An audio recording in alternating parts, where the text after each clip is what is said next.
Everybody, welcome to our February general meeting. Thank you so much for coming today. I'm very excited about the year in front of us. I'm just going to be going straight through the agenda. We have copies in the back along with community resources as always.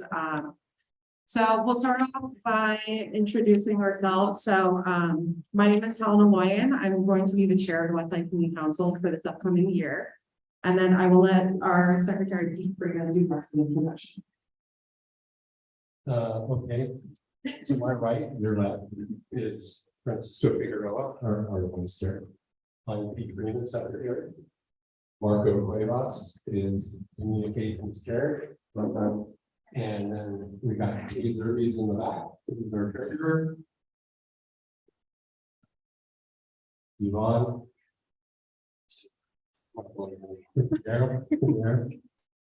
She does our Spanish language translation. And Orlando over there is an at-large member along with Maria at-large member. And then Trevor Gottsman, Liaison, and Freeman. Perfect. So for this year, we have two divisions of our board of directors. Most of the people you see here constitute the executive board, and the remainder of our board are our community partners. So they will be working on fostering our partnerships with the city, with other community groups, growing our connections within our community, and ultimately serving our community the best way we can. And we can provide all of their contact information as well. So then I'm going to go ahead and turn it to Ms. Yvonne, who's in the back, and she'll be giving some instructions for our interpretations of this.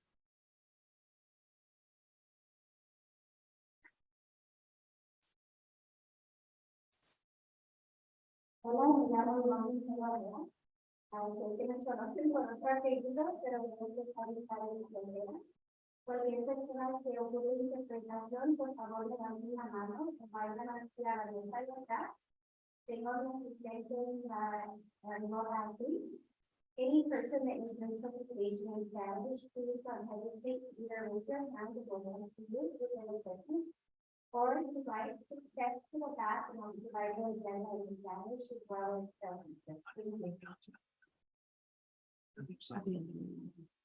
Okay, and then Yvonne, just quickly, can you tell the people on Zoom how to? do we have a webcam for them? The webcam is facing me. If you want to come.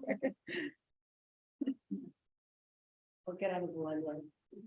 Hola a todos en Zoom, soy Ivonne Quinterorea. Cualquier persona que quiera interpretación, por favor no duden en hacer clic hacia abajo de la pantalla y buscarán el globo donde escogerán el idioma en español. De hecho, también pueden, if you speak English and you'd like to hear me in Spanish, you're more than welcome to do that. You'll go ahead and access language services at the bottom of your screen. By clicking on the globe and clicking Spanish, you can toggle back and forth between the two as well. Thank you so much. Okay, thank you, Yvonne. And I didn't tell her that she was doing this in advance, so thank you. Okay, the next, thank you everybody for coming here. You know, our membership really thrives on you guys being here in person and the people over Zoom. I'm really happy to see our attendance growing, and I hope we can continue trending upwards. And I want to do a lot more fun activities during our meetings, maybe provide some food, because I know a lot of us work and we're probably very hungry by the time we get here. So I hope to have more improvements, and also, you know, request that you guys, if you haven't already, please join the Westside Community Council. We have paper applications in the back. We also have an online form, and we suggest donating $35 if you'd like to be a voting member. And that, you know, comes into play later in the year when we do vote and for our new board members. So please, if you haven't already, and you have to do this every year for the year 2023, if you have not already become a member, please join. And then we'll kick it off to our standing reports. Our first being the patrol watch report by Commander Zerbes. Or do you want me to stand down? You can stand anywhere and I will pull up your slides. I need to like stand for the Zoom camera. Is it not? They're gonna be looking at your slides, so no worries. Okay. So give me. Hi, everybody. Okay. Really great. Started back many months ago, and there was something critical, and now it's really great. Oh, here. Oh, that's where you go. There you go. Okay. Although, let me share my screen real quick. Sorry. She's gonna be bringing up something that we call the 28-day crime map. There you We're gonna go. Go back to the last 28 days and show you what's been happening in your area. Welcome new board. It's exciting to see some fresh faces. Also just for all of you, if you're in contact with your board or if you want to get my email address, I want to bring information to you when I come here. And sometimes there might be other options that come into play. But I want to bring stuff that you want to hear about. I want to just come up here and regurgitate a bunch of numbers about what's happening, but we have gotten feedback that people do enjoy at least getting this information, so I'm going to continue to bring that until I hear other ones. And I want to bring what's relevant to the West End, so, you know, I'm not going to present anything here that I would just say the East End Community Council. So please bring forward the things that are of concern to you here on the west side to either me or Colin or somebody on the board, so they can let me know ahead of time, and I can prepare the information that you really want to hear about. So, just that being said, since we're starting practice, I would say that. So the crime map is now up. It looks relatively similar to most months. There's nothing completely out of the ordinary here. If you haven't seen this before, there's typically somewhere in the under 20 sets. The majority of these sets, I scrolled through what they were.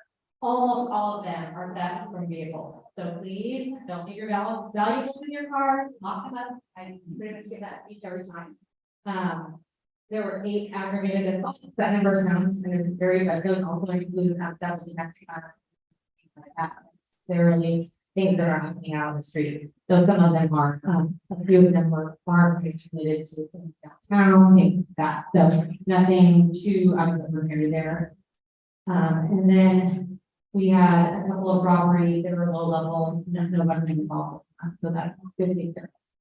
Really low level of okay. Right? Sometimes that number is a lot higher, so this month that was low.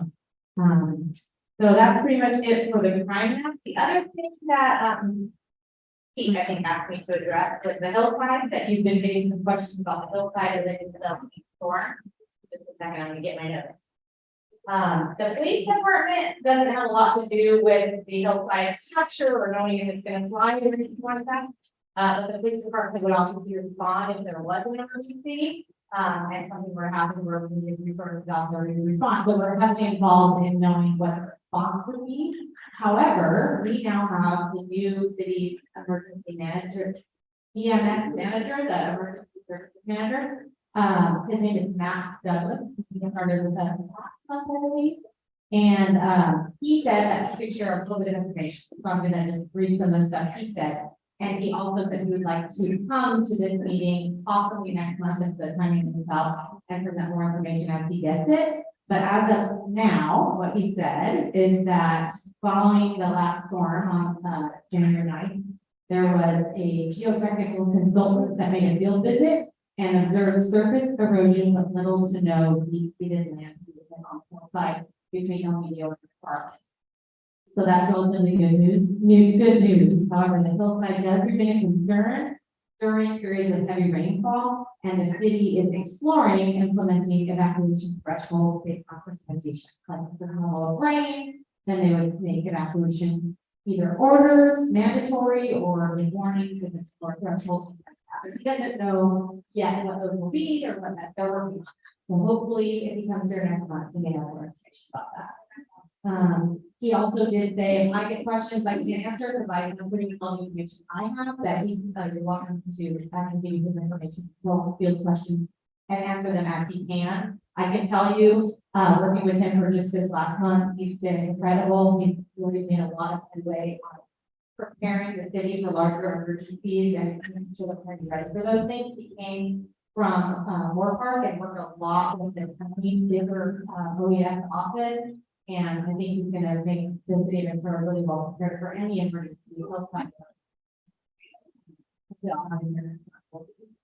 Perfect. Go ahead. Here, let me We have a question, Zoom audience, we have a question. We can live on here. Sorry. Hey, I'm Matt Bello, I'm a resident of Ventura. The question I had was, we made a request for, I guess, Cindy, to have more information about drug enforcement in the neighborhood. You know, just now I was actually on Wall Street and I saw some drug dealing going on. I'm walking around the neighborhood all the time, I see it nonstop, and so I was hoping that that would just be like last month, but it would be on a regular basis. So I'm just putting out another request that we get the information about what type of drug interventions we're doing. As well, you know, I know over the last 2 years, we've had quite a few young people in the neighborhood die of fentanyl. And I don't know how we could start to actually collectively communicate that to our neighborhoods so that we can start to actually look at how that is a crisis in our neighborhood. We see car washes all the time to collect money for people that are dying from fentanyl, but we don't really have a collective way of channeling that angst and bringing it to the city council or to the police department to affect policy or enforcement. So those are two requests that we could. I really appreciate that you have the drug information last month, maybe it was 2 months ago. I think. Yeah, last month was your follow-up. Yeah, that's right. But I would greatly appreciate it. We can continue that, make that a regular thing, and also start to really think about the drug epidemic that we have in our neighborhood that's affecting a lot of teens and 20-somethings. I'm sure it is as well. Yeah, I'm happy to bring the drug information. That's something we want to receive more regularly. But for those who weren't here, it was information on how many calls were received regarding whether the drug sales were used for overdoses and things like that. And then what our response was and what the outcome was, the short synopsis of that. So it's relatively easy for me to bring people. But even to speak to that more, it would probably be helpful to bring in somebody who works on our drug enforcement team. That's not the name of it, but for lack of a better way to say it, our narcotics team, and they do have some dedicated resources to the fentanyl epidemic. It really is an epidemic. It's going on everywhere, but that doesn't mean we don't need to be working on it. So we are working on it already, but without showing our hand, we have some other things in the pipeline that I think we're gonna end up doing that will be really helpful, but I don't want to say anything in big months that week, so I won't do that, but I will hopefully be able to send somebody maybe in my place one of these months and have them come speak more to the ongoing efforts and the proactive efforts we're making as well, versus just a call for service that I can report to you, because they work on that every day and they have better information. Any other questions? No? Okay. Zoom people? Does anyone on Zoom have any questions? You can put your hand up, you can yell. Going once. They can hear us. Going twice. All right. No Thank questions you. on this. Thank you. Perfect. Okay, so next up, we have our City of Ventura updates, and I will pass the mic to Marco Cuevas. No, you can go ahead. I'm going to share this. All right, so the city of Ventura provides. Please wait 1 second, just for the Zoomers, my apologies. Want everybody to have the information. Okay. Perfect.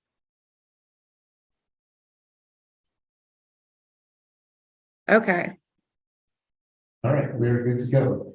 I'm actually gonna skip to the bullet points, the second to last one, where it says sign up for VC alerts. Speaking of emergency, this is a great way to keep informed on Ventura's emergencies happening, whether it be Tom's fire we had several years ago, or the more recent storms and things like evacuations or places like the hillside in the event that is necessary. So by show of hands, how many of you guys have this app that you signed up for?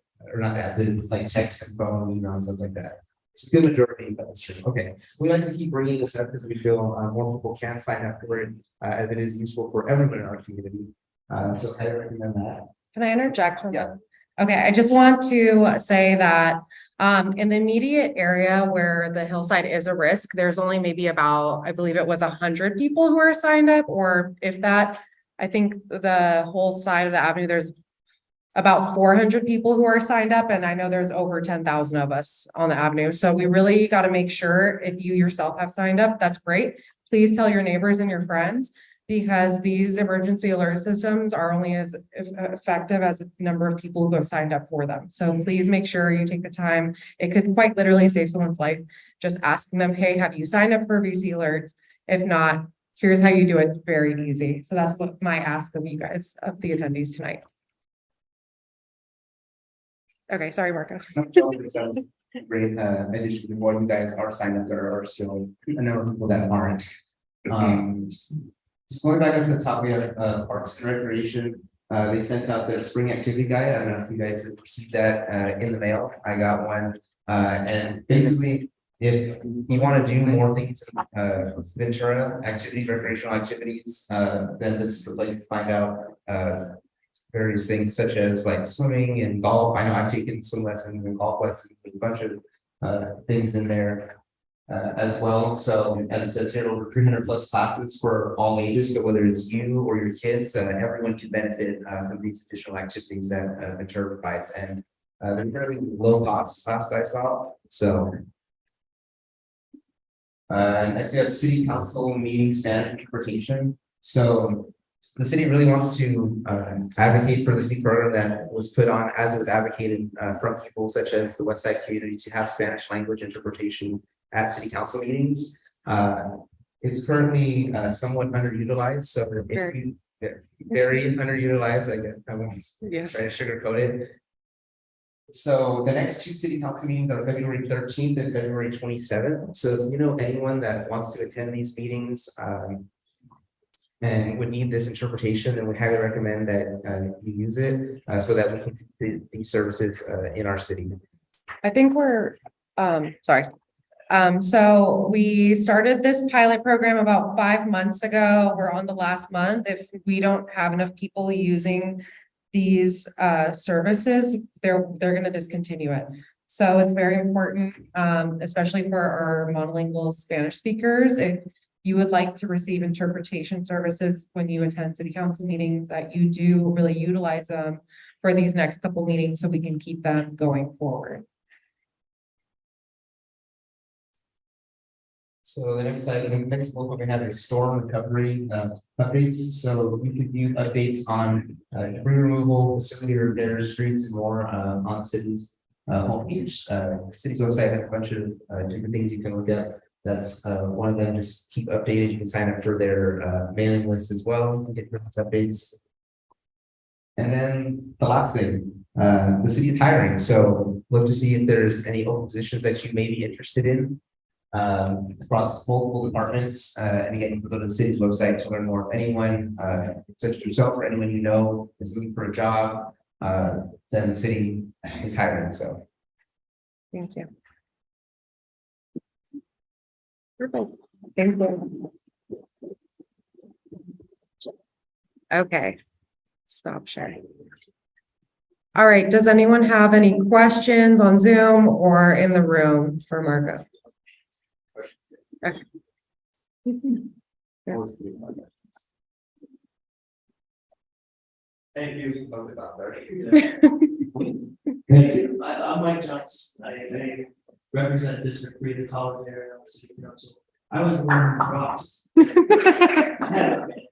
I was the one who brought to city council the need for a translation. And I was just going to the college society rather than because what we are heading into with spring is our budget discussion. And if there is anything you want to advocate for, it needs to happen in March, April, and the way we're going, there will not be simultaneous translation at our council. It's unfortunate, and I, as a council member, I don't think I could do a good job if somebody feels like they can't participate, or if they want to make comments and they want to speak in Spanish, I cannot be able to understand. So I do encourage you to make, if you can't use the services in the next 2 meetings, be able to this to let my colleagues know that you'd like to see continue for an extra 6 months to get us through the budget. Thank you.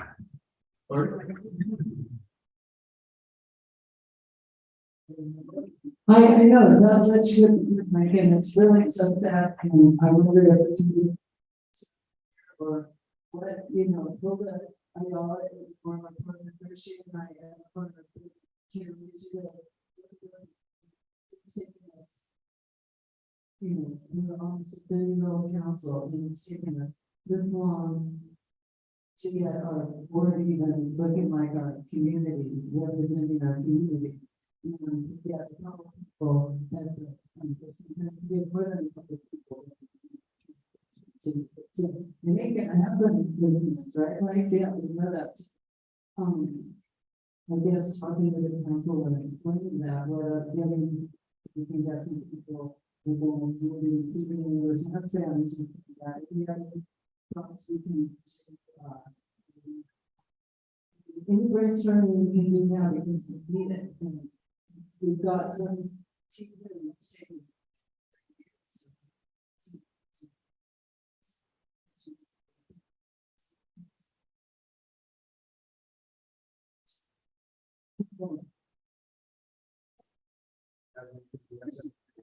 Do they use it at Star Wonderful, that over there?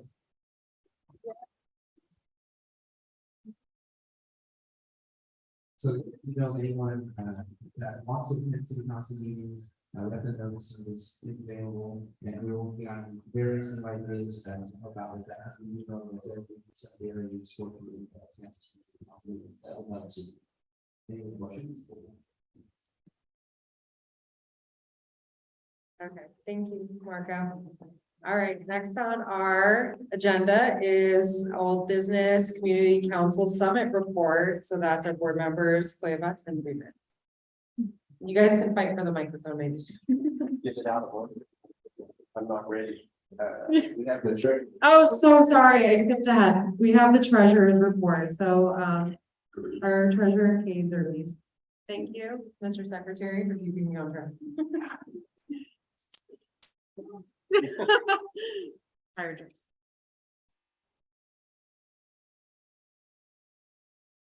That's how to keep you awake during. Right now, we have $1,510.74 in the bank. Thank you, Kaye. And then I will also give you an outro. So a lot of the services or, advocacy that we do here as a board, it includes things like brightening the streets, like Pete single-handedly, for the most part, worked on getting upgraded lighting on the avenue, and you can see where they are. Mike Johnson also, sorry. He's the one that actually got the council to approve that for us. But on the community side, Pete has been really keeping at it, making sure that, when there's a light that's out on the avenue, he reports it. For a time last year, we were providing interpretation services during city council meetings. We keep track of a lot of different things going on in the city, like the general plan process. We help our community members when they reach out to us and highlight problems. So there's a lot of other things that kind of we do that maybe are not so public that you guys maybe don't know of. But at the same time, it does take money to keep this group going. So we do have expenses, we have insurance, we have Zoom, we have a website, we manage a mailing list. We want to put together events and help. So we are asking for donations. So if you have any money, it doesn't matter if it's pocket change, yeah, exactly. So please donate to help us continue doing all of our good works and being good community members. It's really, it doesn't have to be a lot of money. I sign up for monthly donations, just $10 at a time. But it keeps us afloat and it keeps us on track to do the good works for the community. So that's my plug for donations. And then now we will move along to the GPAC report, and that is going to be our secretary / public works liaison, Freeman. Sure.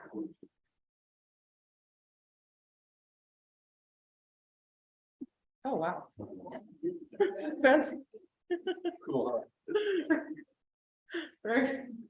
Okay, so Pete Freeman, I already introduced myself, but I'm a GPAC member for the city, and GPAC is the General Plan Advisory Committee. We're currently going through another general plan cycle, happens about every 15 to 25 years.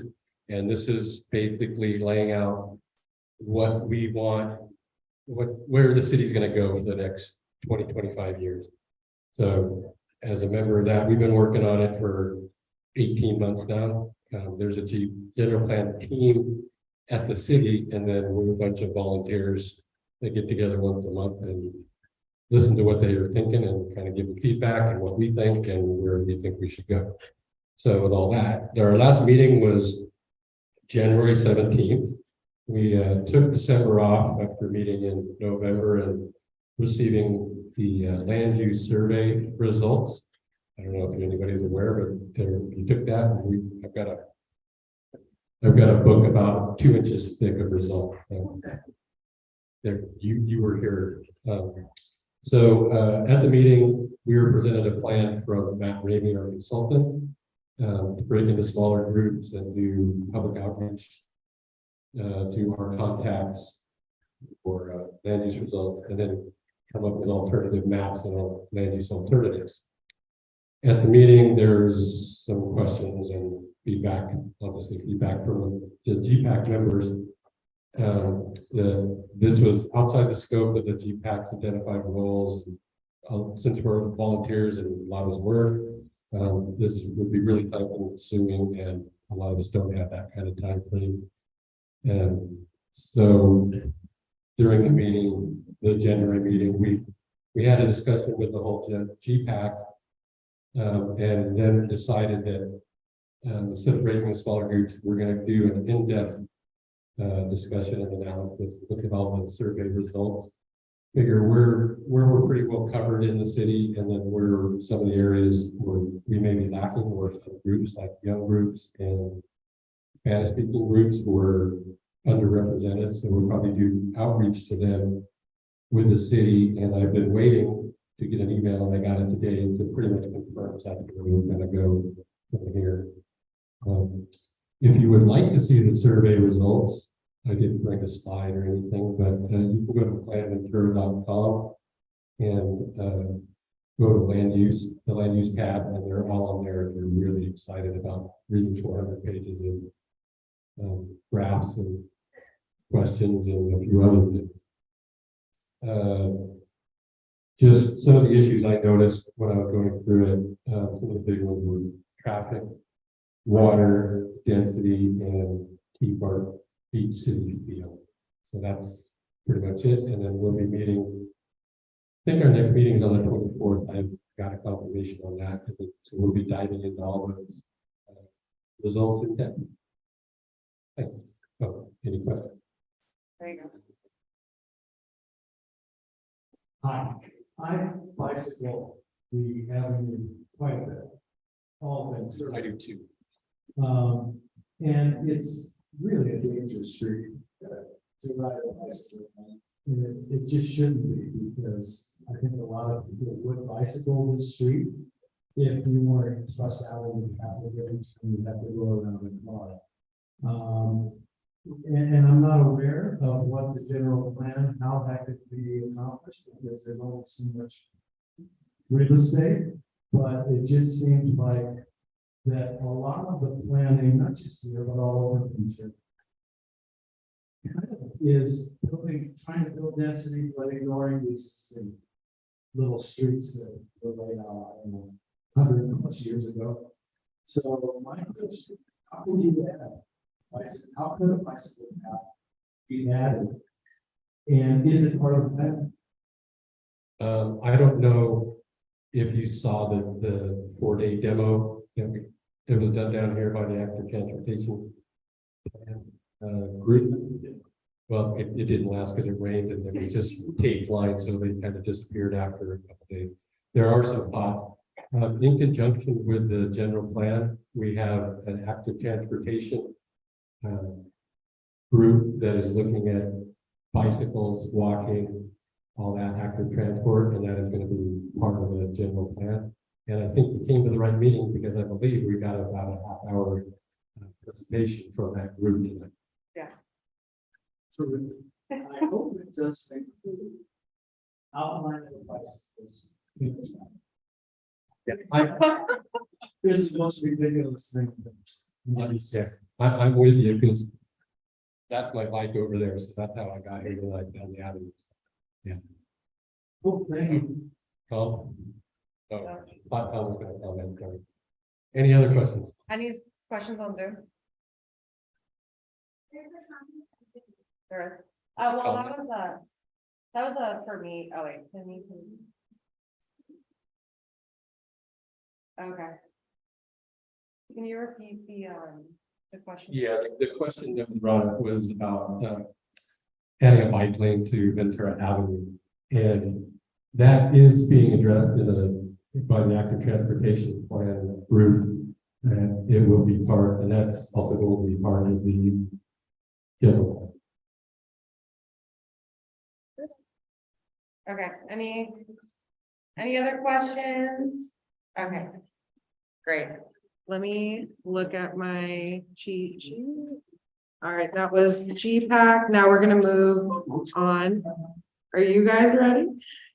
Community Council Summit Report. So I don't know if you guys are aware, every 2 months, the leadership of the community councils meet, talk about common issues. And I would like to start providing updates for you guys so you're also looped in. So we're gonna have Pete and Marco give a little summary of the latest meeting we had. Hi again. Just had to change paper there. So like Helen said, the community council summit, we have 6 community councils in the city, and every other month we get together and discuss common issues and ways that we can collaborate on those issues to lobby the city if need be or get taken care of. So this month, one of the big questions is our East Ventura Community Council has kind of gone through some disruptions in the last few months. They're trying to get back on their feet. So they had the new members that had a lot of questions about fundraising, attendance, how do they get going, how do they get people interested, and having a bunch of community council members and different community direct, quite a lot of feedback, and also asked about like insurance and stuff like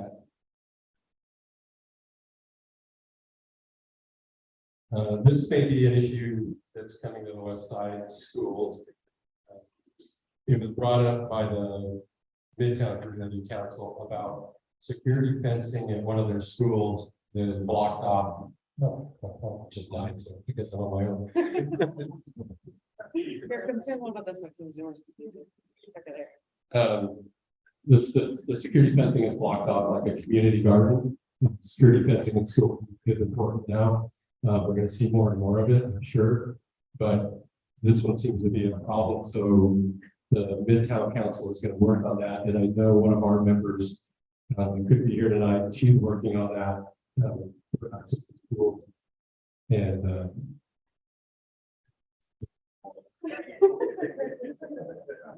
Tag Marco if you need to. might have to hand this off, Marco. So that's kind of an issue that we do at the summits, because that issue could become an issue with the public using our schools on the west side and throughout the city. So, we're going to look at that.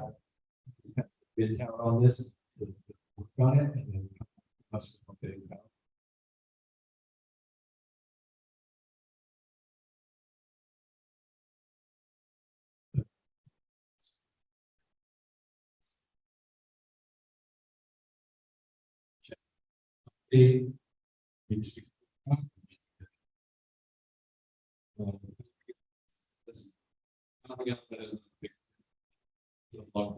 Plan that was resubmitted to the state by the city in January.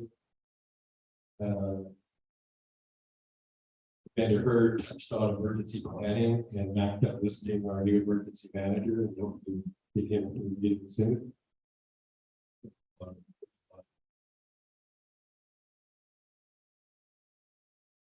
So inclusionary housing ordinance is going to go before the council on the 7th, the city council. So anybody interested in commenting on the inclusionary housing ordinance, it's coming Thoughts, no.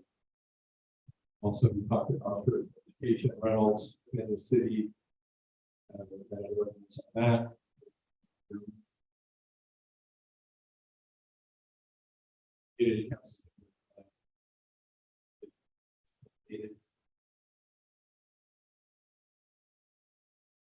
You'll hear about tonight. In March. Give a comment, for Mr. Forsythe on Zoom saying the district is looking into switching out the fencing at Boa Vista, for something a little more. There you go. I'm gonna make a quick comment. So just to clarify, in case you guys don't know, the exclusionary housing ordinance basically sets a requirement so that I believe it's if you have a development over 9 units, that you have to have 15% affordable housing. You remember which classification of affordable they're eyeballing for that one? This is very important for those of us who care about affordable housing.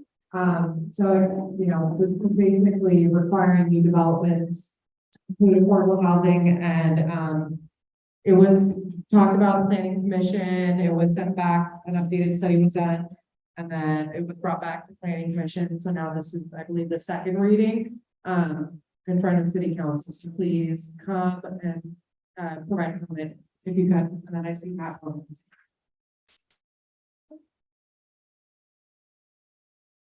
Yeah, in my humble opinion, they're trying to get the affordable requirements of the inclusionary housing ordinance.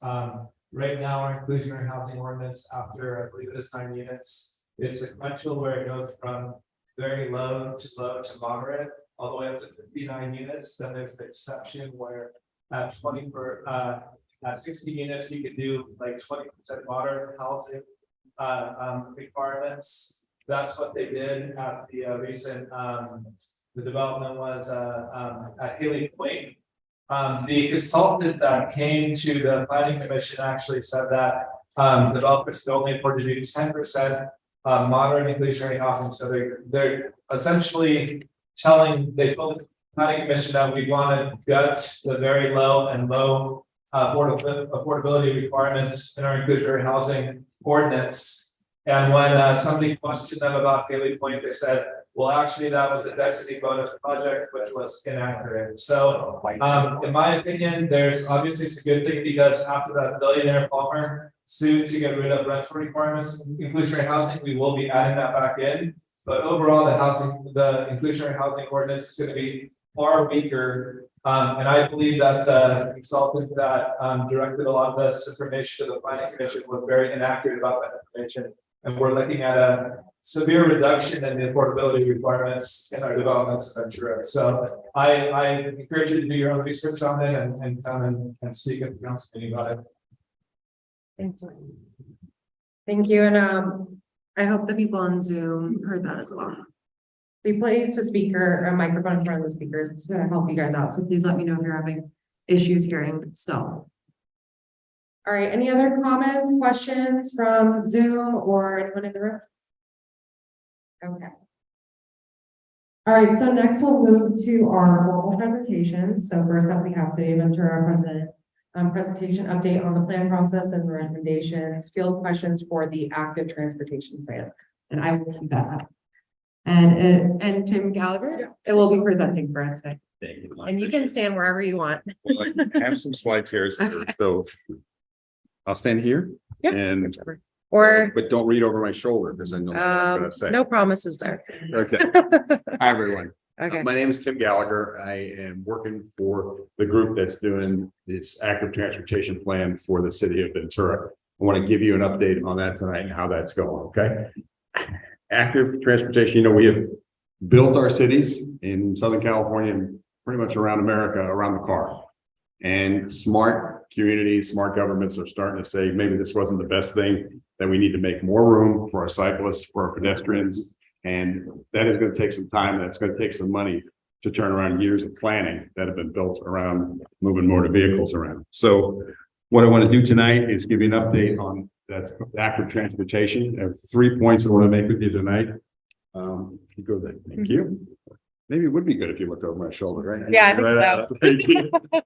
So to give you just a refresh on the process, how long we've been at this, to show you what some of the draft plan components are, and then talk to you about the final stretch we're in and how you can make sure you stay involved in that.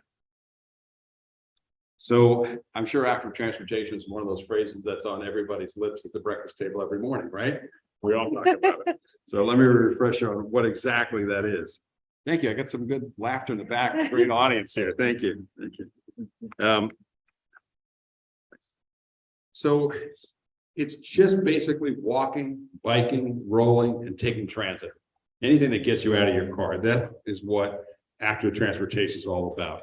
Now, our planning project for the city of Ventura kicked off in late spring of 2021. And the project processes, updates, and deliverables are available on that website. You see right there, activeplanventura.com. By the way, all these slides will be available to you guys. So I know people like to take pictures of the screen and everything. That's fine, but we'll have all this for you. What's so special about this effort? Well, this is the first time the city of Ventura has done an active transportation plan. The plan is fully funded through Caltrans. The projects are not. And so we're going to get to that in a minute. So we got the money to do the planning, don't have the money to do all the projects, and that's where we're going to need you to get involved. And it is, as the guys were saying, this is working in conjunction with the city's general plan. So, yeah.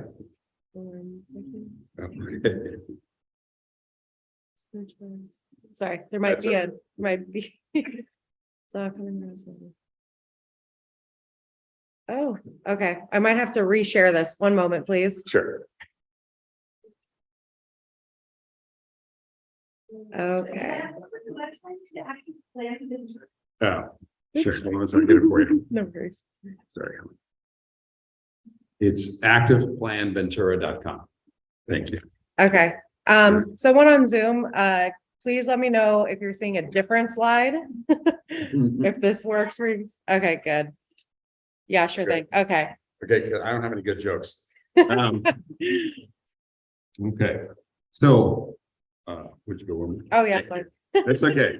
So it's a good time to be working on active transportation plans because as I mentioned, government agencies all around the country are beginning to realize we got to start doing this. You know, active transportation has a lot of benefits for the community in terms of reduced air pollution, reduced congestion.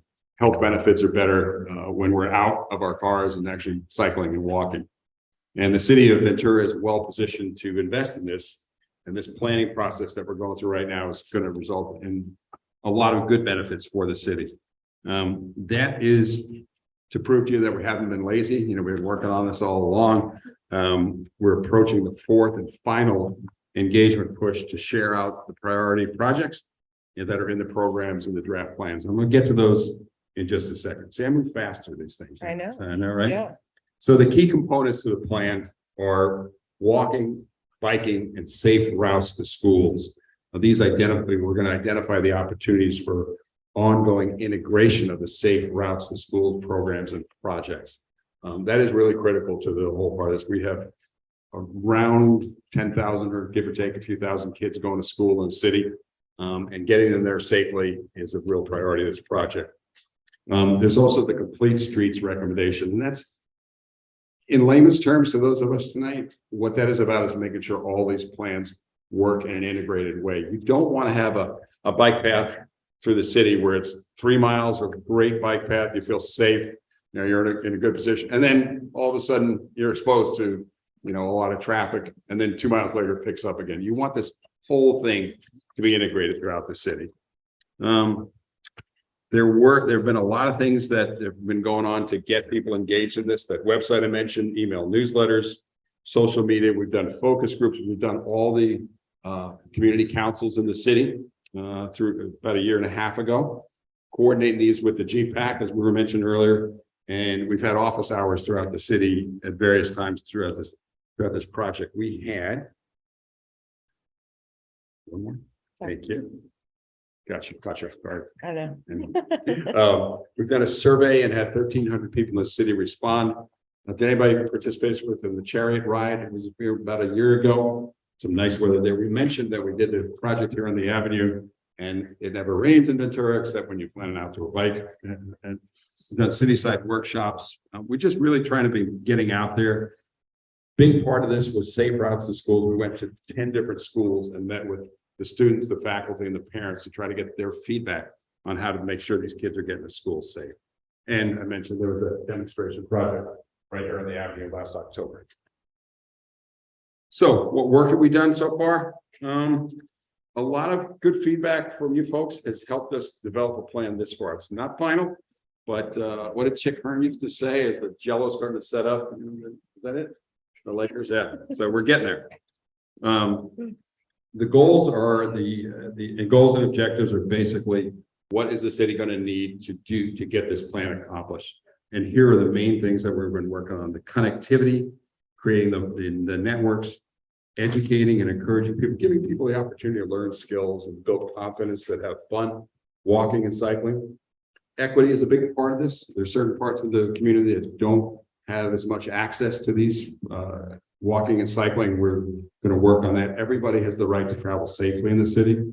Maintenance, keeping this all going and keeping it looking good, and project delivery and safety, keeping everybody safe through all of our projects. So you don't. Nope. Somebody's ready to get in. Okay. I need to let These maps, you're gonna see the next few slides. I've got several maps, and I know people love to look at maps. I know I do too. They'll make more sense when you look at them on the website. I'm gonna show you the pedestrian maps that we've begun to build so far, and then the cycling maps, okay? But the basic idea here is to define the districts that are gonna be prioritized for pedestrian treatments throughout the city. So when you look at these, you'll see these are the areas where we're trying to say, boy, it's not safe to be a pedestrian on these streets. And as you look at those and you know the city, you'll be able to identify that, yeah, that's right, or yeah, you could do that one's okay. And then the corridors, as I mentioned, filling in the gaps. Anybody who's been around the city and you saw on your bicycle, you know the areas where you feel safe, and then you're smack dab across the traffic light and you feel an area where you're really exposed. The idea of this plan is to eliminate that. Oh, thank you. Sorry about that. Yeah, you're right. Okay, thanks. Sorry. And then there are prioritized treatment for the sidewalks. If you want to do that next one. Yeah. Sure. Okay, and this is where it might get a little bit fun, but you can think about these. If you've been in cities where they emphasize pedestrian safety, some of these things will look familiar to you. Some of these are expensive, some of them are not so expensive. You mentioned lighting earlier, driving down here tonight. A mom with about a 3 or 4 year old and then one with a stroller passed in front of me. She couldn't have been more than 20 feet in front of me. And the lighting was so bad in that area, I could barely see her, So lighting is a relatively simple thing to fix. Some of these other areas, planted medians, the buffers, they're going to cost a little bit more, and that's where our priorities will come in. So I'm going to show you the bike networks. Again, there's 3 separate elements to the bike network.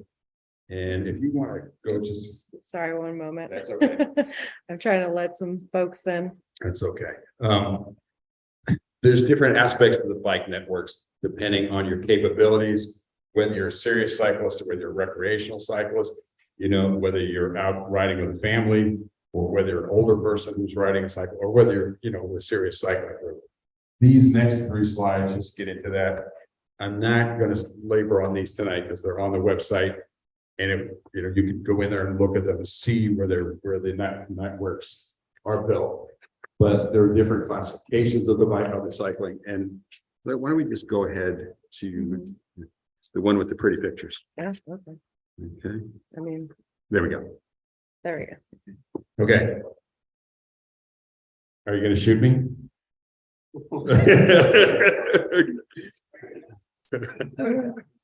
So, there are 4 different levels that we're talking about in here. They're going to work in various parts of the city better than they would in other areas of the city. You can see something like a class 1, right? You can see that in an area that's not heavily trafficked right now. You almost got this in place down on the promenade, right? You have a lot of cyclists.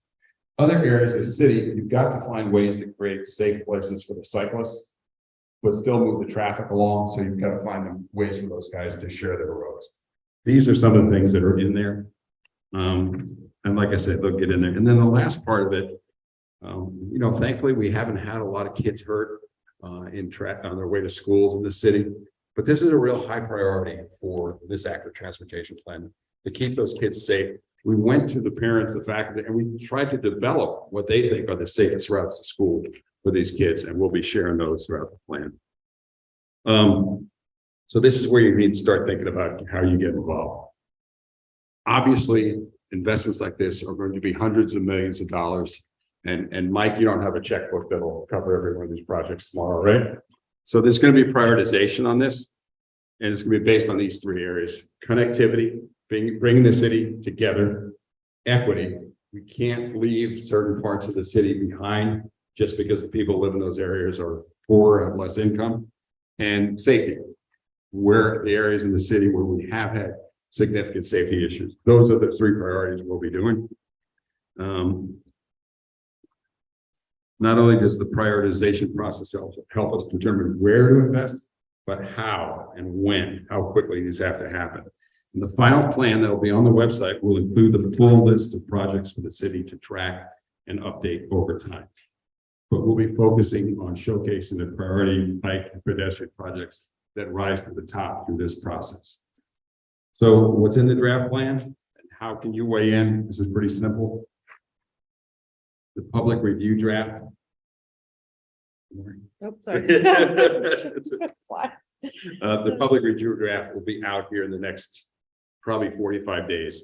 There'll be a draft plan for you to look at. It'll be online, and we will let you guys know when that is so that can get circulated and be announced in a number of places. We have a software use called Story Map, and it allows you to go in there and drag different routes throughout the city and say, this would make more sense here, or you missed this part of the city here that isn't really very safe for pedestrians or cyclists. So it really gets granular, and you get to give that kind of definite feedback.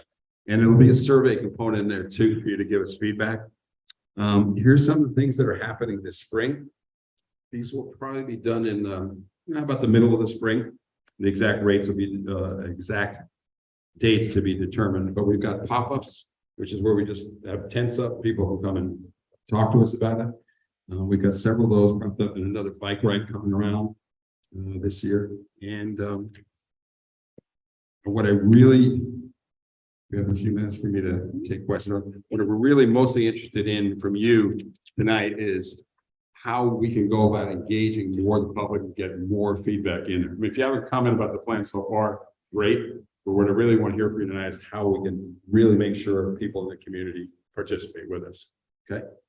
That's what I got. So if you want to Great. take questions from there. Marco, you guys. Yeah, so if anyone has questions, comments, this is the time to ask them. Feel free. Marco will go around with the microphone. And I will monitor Zoom. Yes. Hi, thanks for the presentation. I believe that pedestrian and bicycle deaths and fatalities is on the upswing. Can you get data on that and what the trends are and how we think it's happening? And I mean, you touched on this, but what can we do to make the city safer for those folks? I mean, I know there's been some serious injuries and deaths.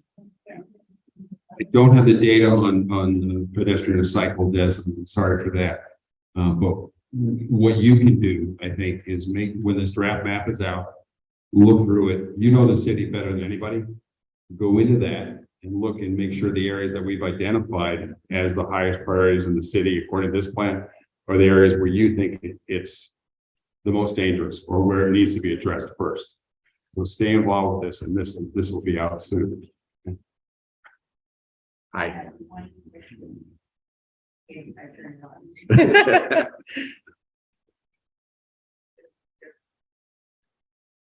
Okay, my name is Kaye. I am on a treasurer of the Avenue Council. I've been on the Avenue Council for our Avenue 40 or 64 years now. I almost had an accident just before I came here tonight.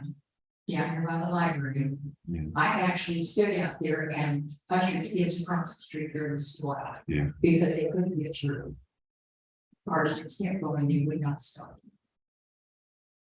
Tonight, There was a gentleman, he had his baby strapped to him, there was another behind him. There was a car in the center, making a left-hand turn, he stopped. They were right in front of him, the car came right around the street, and if they'd taken 2 steps, they would have all been up. That, I almost got hit 2 weeks ago, the same thing, only I stepped out, the car stopped, the other one went around. Yeah. They don't stop at all, and there is no lighting. On there. Okay. that- Thank you for that. Appreciate that. I don't know if it's my age. But I think I've seen more people run red lights over the last few years than I've ever seen in my life. And I don't know if it's distracted driving. People get in a hurry for things. I don't know what it is, but it just seems like drivers seem to be getting a little bit worse. So thank you for that comment. And that's something we'll take into account. Thank you. I don't know that certainly, nationwide, we have seen a huge increase in pedestrian deaths after decades breaking down. Over the last 10 years, we've seen an increase of about 20% pedestrian deaths. And a lot of that, of course, has to do with distracted driving, and it also has to do with the size of vehicles on the road. Yeah. So trucks now, you can buy a camera that goes in the front grills that if you're at a stoplight, you can tell there's a kid in the crosswalk in front of you. Because you wouldn't be able to see. One of the solutions to this is going to be what we call modal filtration, which is separating cars where we can from bikes and pedestrians. A lot of studies have shown, and it probably would not surprise anybody here, especially those of us that ride bikes, and I got my electric bike that those share roads, a lot of studies are showing that they could be more dangerous than not having anything made on the street. One of the things I hope is in the jello that is setting up. I think we need to rethink Olive Street. When you look at pedestrian, I've got a map here of the heat map of pedestrian accidents in the city of Ventura. And it probably would not surprise you to know that the 3 areas where we have clusters are the avenue between Main Street and Stanley in downtown, and then Victoria around Ralston. Those are the places, those are the clusters where we have pedestrian accidents. What I would like to see is rethinking Olive Street as it is right now. It's a full street, there's no trees, it's not very pleasant. I think there are actually ways of it. And part of the class in this institute, there were about 30, 25 of us that were chosen from nations and participated in inviting some programs like this. But I think Olive Street, it would provide a great opportunity if that became the default for pedestrians and bicyclists. And I realized that I talked with Pete about this, concerned about what that might do to talk about the app, and what my hope is that if the pedestrians and the bicyclists are using Olive Street, that some of the infrastructure we have now that is meant to share the lanes can help the traffic is better as well. Because as somebody who rides his bike and somebody who walks and somebody who drives, I'm beginning to appreciate that to just try to separate everything as best as possible. Thank you. Thanks for filling in with that, Mike. I appreciate it. And I went by it quickly, but on the map, Olive Street is one of those streets that's identified for bicycle and pedestrian improvements. Is any discussion then about safety on the river? There are a lot of homeless camps, and then this isn't a slight to homeless, they may be. But I see a lot of people using it, and they are very isolated sections. Yeah. And I see a lot of women running and walking and doing stuff that it's like, I wouldn't feel good about it. That's an excellent point. I can't answer you down to that granular. Tom, you want to take it? Thank you. Tell me, yeah. The river trail. From. Sorry, all the way to Shoshone. Yeah, the problem is it has 4 exits. And the city is looking at as part of the vision plan and as part of that project at putting more access points. So police department can get access to control it, so that it pays for more people to use it.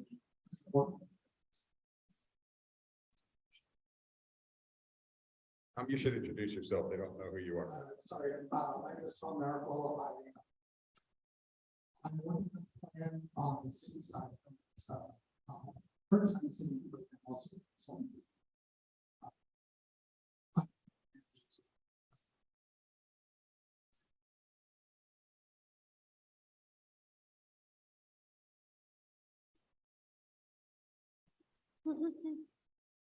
I'm just.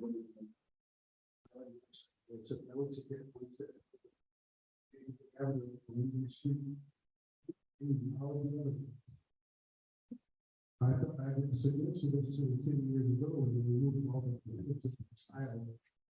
They went on Main Street, one of those days to the mission and San Antonio one way or the other. The town of San Antonio has one-way streets all over, it's a one straight. Thank you.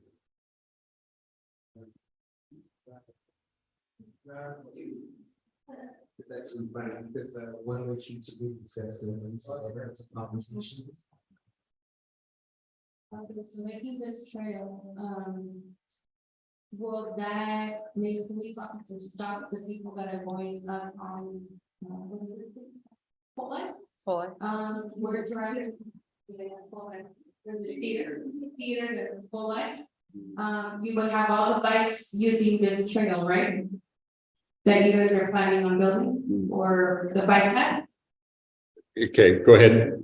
Okay, will you be imposing that law as well? Because what's the point of making a bike path, then they're being able to respect it, and they're using the other ways that you want, no accidents or no pedestrian killings. How are you guys gonna manage? I'm not here to answer all these questions tonight. I'm here to encourage you to participate with us in the process, to go onto that website, ask those sorts of questions so that they get included in the plan. Thank you. I'm writing them all. Okay, and Tom is writing them all down. So Okay. So, All right. all right, thank you guys Thank very you. much. Oh, okay, well, all right, we have enough time for maybe one quick question or two. Okay, go ahead.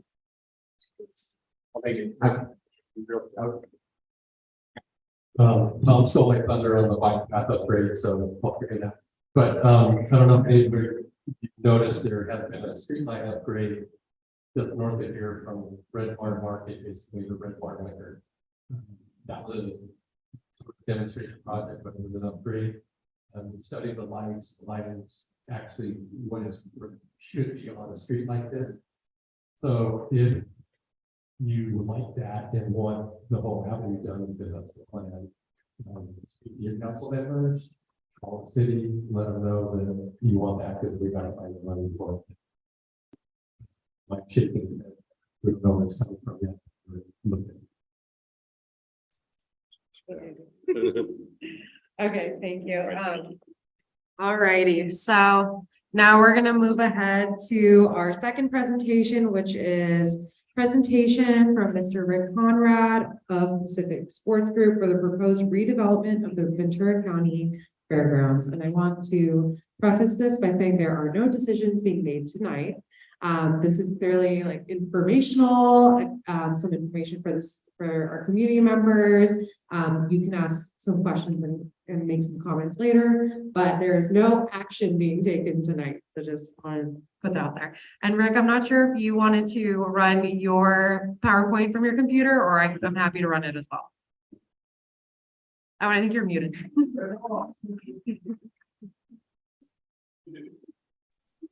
Go ahead and run it from your place, and Phil's going to start out. Phil Ranger will start. Okay. Thank you. Okay, let me get your. Good evening, everybody hear me okay? Yes. Okay, I'm just gonna take about a minute or two here, just want to give you a little history about E.P. Foster and the fairgrounds. So I'm Phil Foster Ranger, great grandson of E.P. Foster. Move over this way a little bit. I'm gonna try to hide. Okay, I guess I need my glasses on here, or I put them right here. There you go. All right. Okay, so my sister Mildred and I are the two closest descendants of theirs living locally. EP read a book in 1905 by Andrew Carnegie, committed his life to philanthropy. He created the county park system, generally is recognized as one of the major, the developments of early Ventura. So he's recognized for that in a big way. In 1909, he gifted the fairgrounds to the county. And in that deed, he stipulated that the fairgrounds was for recreation, pleasure, and entertainment, and will be maintained and improved in perpetuity. Now, this hasn't happened. The property today is in extremely poor condition, with revenues generated from existing annual events incapable of maintaining, much less improving the property. This isn't the fault of any group or any person. It simply requires a bold vision and plan of how to rehabilitate the property so that the community can have an immediate vision. The Pacific Sports Group plan does that. Now, I sought out PSG out of fear, hearing about land swaps being informally proposed to the fair board, wanting to move the fair away from its current location and replace it with commercial and residential development. I've studied the proposal, and I feel the board's responsibility, the fair board's responsibility, is to provide the community with annual schedule of diverse and exciting events, producing the required capital to maintain and improve the property, which doesn't take place. Pacific Sports Group wants the board and the community to understand the proposal and the board to be open to further discussions on this private venture and public partnership, and to mutually work out the details to benefit the community in the best possible fashion. And this is exactly what E.P. Foster would want. If he were here today, this is exactly what he would want. Thank you.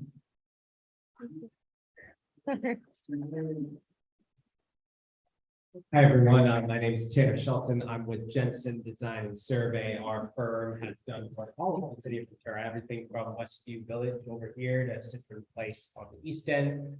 We've been contracted, thank you. We've been contracted by Pacific Sports Group to provide land use, site planning, and civil engineering services. So I'm here today to talk a little bit about the site plan, and I'm going to be stepping in for Rick slightly because he's out ill, so I'm pinch hitting, not to use a baseball analogy. Oh, thank you. Perfect. So I'm going to go through some slides I normally don't cover, but I will do my best. So if we could go to the next slide, Okay. please. All right. Thank you. And I apologize. I know that's tough to see, but I can zoom in as I can. that's okay. Thanks. Okay. So Pacific Sports Group approached this project kind of looking at what the needs of the community are. And there's been a lot of commentary in the community and polling results from the Fairgrounds 2019 survey, as well as the city's general plan survey, basically identifying this site as kind of being underutilized right now and having a lot of deficiencies. And while the fair is something really important to the community that Pacific Sports Group certainly wants to have stick around, they kind of approached this to see, what other community benefits we could get out of this and revitalize the fairgrounds while continuing to have the fair there. If we could go to the next slide, please. So this is what the fair looks like when the fair is going on for about 12 days in August. Most of us have, I think, walked past the fairgrounds and seen what the fairgrounds looks like the other 11 months of the year, which is pretty underutilized. And most of the time, we're just looking at a sea of blacktop and some older buildings that are a little bit past their prime. We can go to the next slide. There's also obviously some serious infrastructure concerns down there. These are photos that I believe, Phil, were taken at the last rain event. That was down there. You can see there's a little bit of water. And the infrastructure at the fairgrounds, those Quonset hut kind of arch-shaped buildings down there are predate right after World War II. So they're pretty old. The infrastructure needed improvements. Next slide. So I kind of got ahead of myself here, but this is what the fair looks like when things aren't going on. It's a little bit piecemeal. A huge chunk of the site is used for parking, surface parking. There's the racetrack, obviously, and then the rest of the development there, the Quonset huts, the agricultural rodeo arenas, and things like that. So the fair serves a lot of purposes as well. Everyone loves the Ventura County Fair. So what Pacific Sports Group came to us and asked for is let's take the best elements of the fair from the past and bring those elements into the future while creating a more 365 day a year event space. Next slide, please.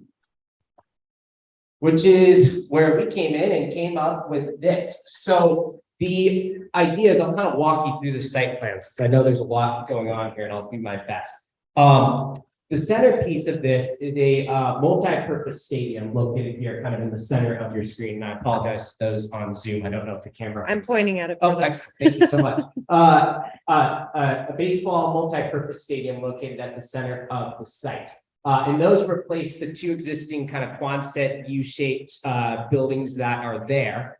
Those convention hall spaces in the midway for the fair shift over to the left side of the screen there. The convention halls are relocated along with a new fairgrounds flex space, which would be where the midway goes.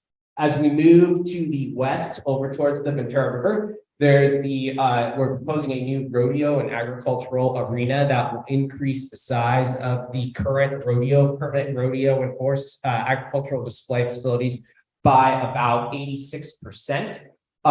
We're preserving the existing, the newer rodeo and agriculture building located up along the train tracks to the north there. That was finished, I believe, in 2009 or 2010. That will be preserved along with some of the convention halls along the north, along the railroad lines there. Over at the parking lot area, Pacific Sports Group is envisioning working with partners to revitalize the downtown train station and make it a more multimodal facility. Proposing a parking structure adjacent to that to accommodate parking and reduce surface parking. And then bringing in some mixed use development as you travel down Figueroa from downtown along towards Surfers Point to kind of get the space more activated. The fairgrounds right now kind of feels a little bit like an island unto itself. It's over on the other side of the freeway. You walk under Figueroa there, and it's kind of a little bit barren, and you get on the other side and you're hit with concrete parking lot and wall from old oil. I think there was an old oil storage facility there. I know there's a hotel proposed in the works potentially there, but right now it's a pretty hostile environment. So we wanted to soften up Figueroa the best we could and retain some parking in the center there, shielded out of view. We could go to the next slide, please. We're also going to be proposing some new fairground headquarters for the fairground. We're going to be building them a new facility.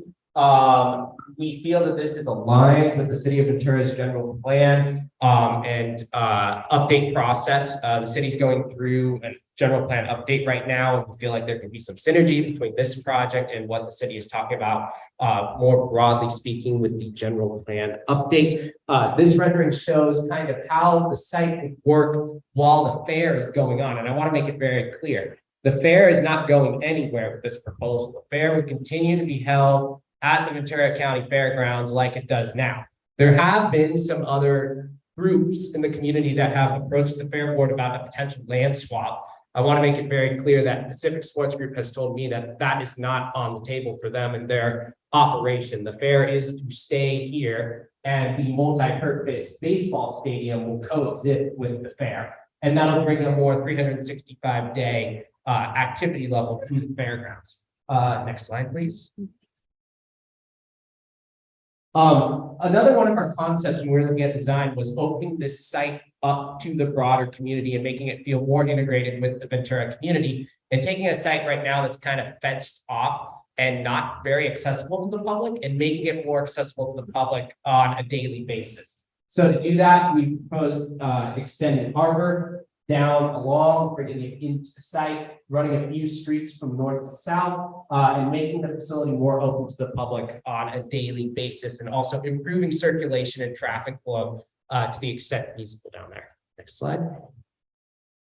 This details our emphasis on, from a programming standpoint, on preserving things that make the Ventura County Fair great.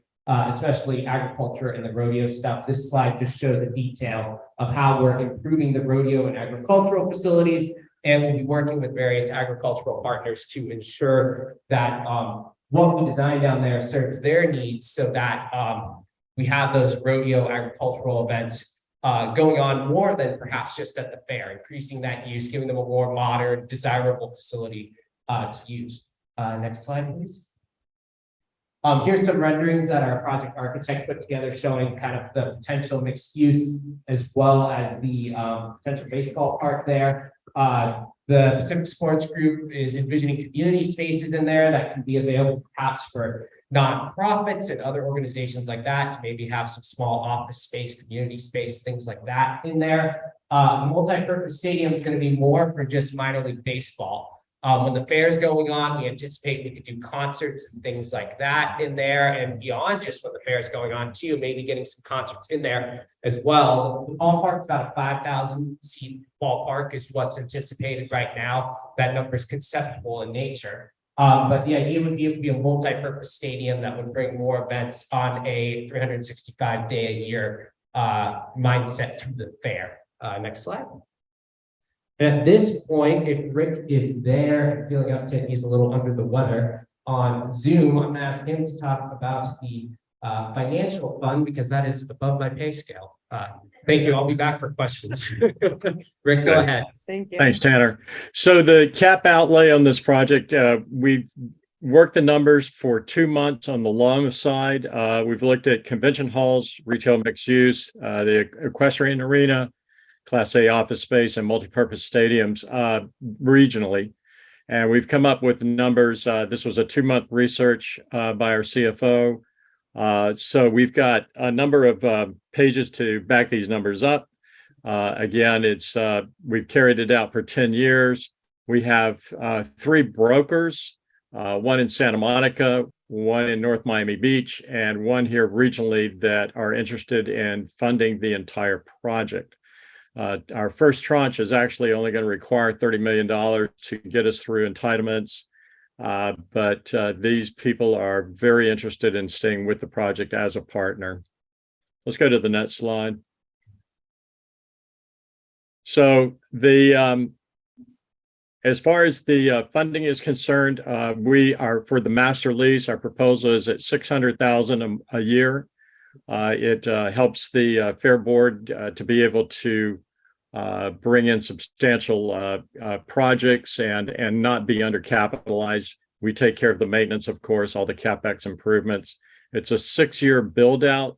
If we keep the fair open every year, Stacy Rionda asked if we could shorten that up. And I said, yeah, if we can close the fair down for 1 summer, we can cut it down to 3 years. So let's go to the next slide. I can't emphasize this enough. This is a community project. Everybody on this team, except for the people that aren't in yellow, are from this area. All of our labor, we're setting up labor agreements with Liaison, Tri-County, with IBEW. We haven't talked to carpenters yet, but that conversation is getting ready to happen. We also, one of the benefits of working with the trades is that they have programs for training up, apprentice programs for people that are coming out of the system. We want to be able to work on the recidivism issues. There's some recidivism issues in the community. We want to be able to be a conduit for that. So it's a community project. The diversity is going to create sustainability. We just are looking for leadership that would not throw rocks at the project, and we don't want to be for what we're against. Let's go to the next slide. And by the way, that page is getting ready to double in size. So these are some of the aerial elevations from our, we've got a team in Paris that does these and with the artistic flair, and that's basically what it's going to look like during fair. Going back to a point that Tanner had made, everything that we considered, we've been on this project since November of 21. So it's over a year in planning. We have a 161-page deck. We have summary information in the form of a handout. But when we started to plan this project, everything had to work with the fair. It had to somehow create synergy with the fair. So when we do things like increasing the carnival space by 25%, the convention halls are going to service all the ag, FFA, 4-H displays, arts and crafts displays. We go from 135,000 square feet to 210,000 square feet. The bleachers at the equestrian center, which is oftentimes underwater. We everything that as far as all the infrastructure, the underground infrastructure, that's going to come up. It's going to be replaced. It's over 70 years old. A lot of the reasons that they're having issues with flooding is because they're getting backwash with the leakage right now from the undergrounds.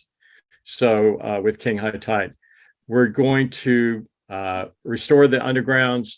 We're going to bring up to code compliance. I believe it's Tanner, and you can correct me on this, but I believe it's 6 feet. I'm originally from Charleston, South Carolina, and we are at 19 feet. After Hugo, we had flooding as deep as 25 miles.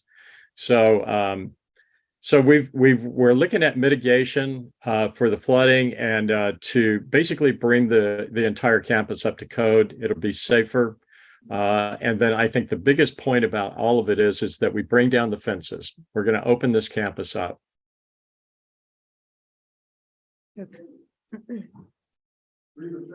Great, thank you. Thank you, Rick. Now I have to apologize because I've done a terrible time management here. So we're running a little behind schedule, but I would like to see if there's any questions in the audience or on Zoom. Okay, I see one back there and we will float a microphone over to you. I also wanted to see if there's any people who would be asking questions or giving comments on Zoom, just so I can plan. Sure. If you're planning on giving a question on Zoom, just raise your hand. Are there any other people who are planning on giving a question or comment in the audience? Okay. Oh, wow. Okay. So, you folks on Zoom can't see, but about maybe 5 or 6 hands went up. So I'm just going to very quickly, I would be, I didn't mention earlier when I opened the meeting, but I do want to adjourn this meeting tonight in memory of Lori Flack, who passed away earlier this month. She was one of the founding members of the WCC. And after this presentation, I'll be opening up the mics for those who want to share stories about her, since I didn't know her personally, but I am the beneficiary of this legacy she left behind. So I just wanted to mention that in case I got too late. So with that being said, we'll take our first question or comment.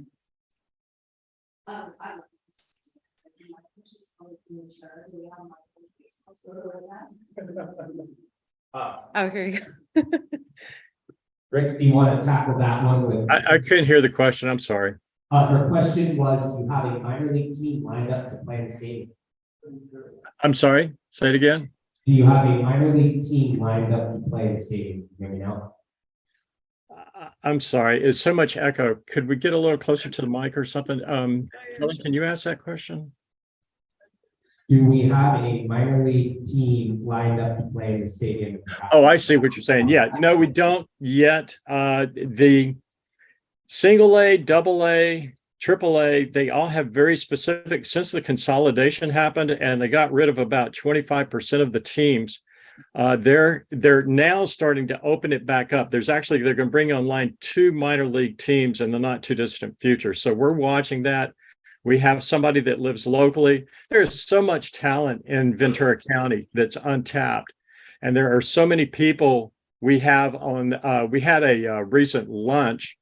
Jeff Mulhart, who's on our team, has organized the professional baseball players that are from the community or either live in the community and are behind the project. And there are people like Mike Sosha, Joe Borchard, the Merrick brothers and cousin. We've got a long list. Even Kevin Costner is coming out in support of this project.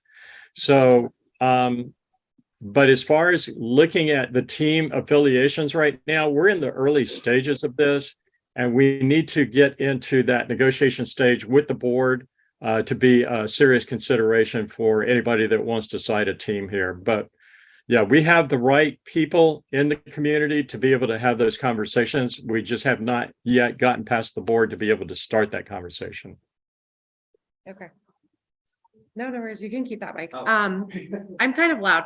So I do want to jump to Zoom really quick, because I know there's quite a few people. So, I see, it looks like Gail has their hand up if you want to ask your question or give a comment. Yes, I do. Thank you. I was just wondering about the height limits on the residential areas and the parking garages. Yes, ma'am. So nothing Given- is, I'm Yeah, sorry. given I didn't cut you recent off. construction around here, I'm starting to feel closed in. So nothing goes higher than the freeways. You won't see it. If you're on the other side of the freeway, you will not see the top of these parking garages. The same thing with any of the structures. Actually, we will be probably lower than the Quonset huts. And Tanner, you can weigh in on that. But yeah, we're very conscious about the height issues around here. We've been watching some of the traffic with Christy on those issues. Yeah. Thank you. Yes, ma'am. Okay, go ahead. Hi, Ron Hodges, the Surfrider Foundation has negotiated for, planned retreat.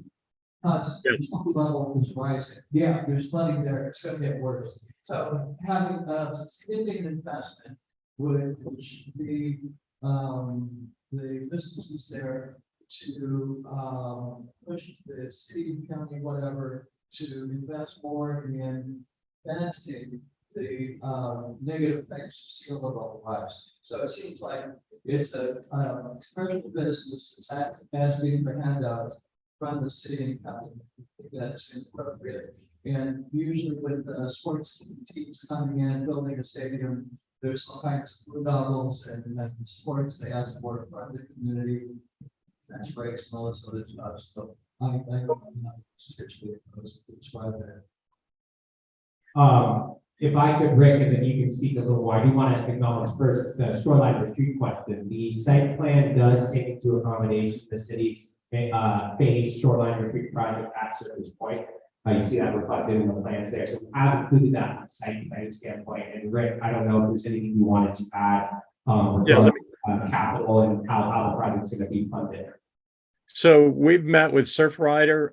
They're actually, I think, I don't want to get ahead of myself here, but from my conversations with the senior environmental director, I believe they're going to embrace this project because in a sense, we're going to develop a partnership.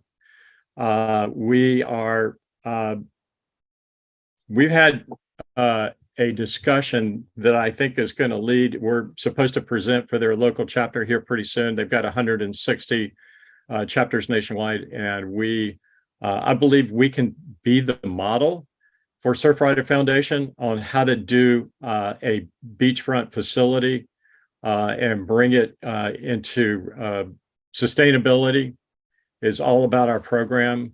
We're very conscious about this and very mindful about this in all of our planning. So yeah, Surfrider I think is going to be on board. And again, I don't want to get ahead of myself, but we have had very good conversations with Surfrider. We were at the event 2 weeks ago, and Spencer Noren, who I believe is in the crowd tonight, helped facilitate that. So thank you. Did that answer your question? There was questions regarding funding, Rick. Perhaps you could speak to how this is being funded and if the funding sources are private or public. I'm sorry, I couldn't hear it. Sorry.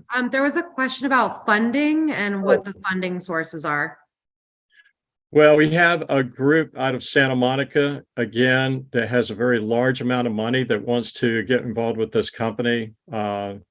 That is, again, our funding resources. One of them, the North Miami Beach Group, was in the October 25th meeting at Jensen. And we were allotted a 15-minute period to present a 131-page deck at that time. The deck has since grown because of news reports. And we were given 15 minutes, and in 40 minutes, they were supposed to have Q&A with us. There was no Q&A. It was just basically why they didn't like it, and they just threw the project out, the proposal out. So we've asked to be able to come back on the 22nd of February. They're going to allot us 2 hours for that meeting. It'll be a public meeting. We have a lot of support from labor We've gone to equestrian groups. We've gone to ag groups. Who else are we talking to? Of course, entertainment, sports and entertainment. So we're getting out to the neighborhood now. We were sort of a little bit too confident about that this thing was going to at least get into a negotiation period where the board would have plenty of off ramps. That didn't happen. We were pretty much shut down in a very quick amount of time. So we followed the CDFA attorneys. They had a closed door session regarding the burglary, and we followed that meeting. So I think that everybody was not in a very good mood when they finally got to us. So. Okay, thank you. And we do have a question on Zoom. And Gail, just quick question for you. Did you mean to raise your hand again, or is that still up from the first time? No, sorry, I'll take it Okay. down. No worries. We have a question from James. Are there any plans of improving freeway off ramps or side streets around the fairgrounds during this build? The traffic off of California Street during the fair can back up the freeway and cause a lot of congestion. Yeah. Tanner, I'm gonna let Tanner handle that one. He's got all of that. Great. Okay, great, thank you. Yeah, so, I would be the first to acknowledge that we are very, very, very early in the planning stages on this. This project is going to have quite a pathway to travel, through both the fairgrounds, which is a state entity. We're going to be required to go comply with the California Environmental Quality Act, and there will definitely be an environmental impact report, more likely than not, prepared for this project. And at that time, we certainly will be conducting traffic studies, other studies, noise studies, things of that nature. And as part of those studies, we'll be able to discuss more technical solutions specifically to the problems that Mr. Forsythe brings up there regarding congestion and things like that. So I do want to assure everyone, this is early in the process. There will be a planning process this project has to go through. Just like any other project. And as we get further into this, as we go from the conceptual stage to the more formal stage, we'll be certainly looking at things like circulation into the site and the other concerns that were brought up in studies. I can add to that this is going to help to mitigate the traffic. We've last year's fair, I had to walk in from the lower garage parking lot, and there were about 100 spaces available. They don't have the capacity to put in any technology. I mean, we see this at the Thousand Oaks Mall. You've got a counter. And so there's just so many things that we can do to alleviate this, the traffic jams trying to get into and out of the fairground. So that's definitely on the top of our list. Yeah. Can I mention one more thing, Helen?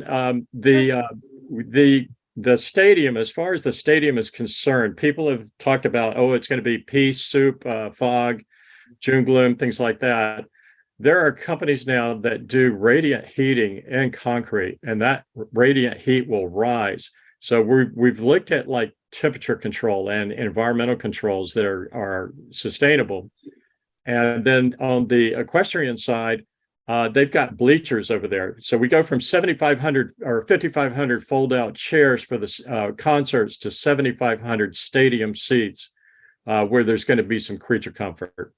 As far as the equestrian center, which we've basically not been able to take advantage of, we expand that by almost double. We go from bleachers to stadium seats. We put offices down below, bathrooms down below, concessions down below.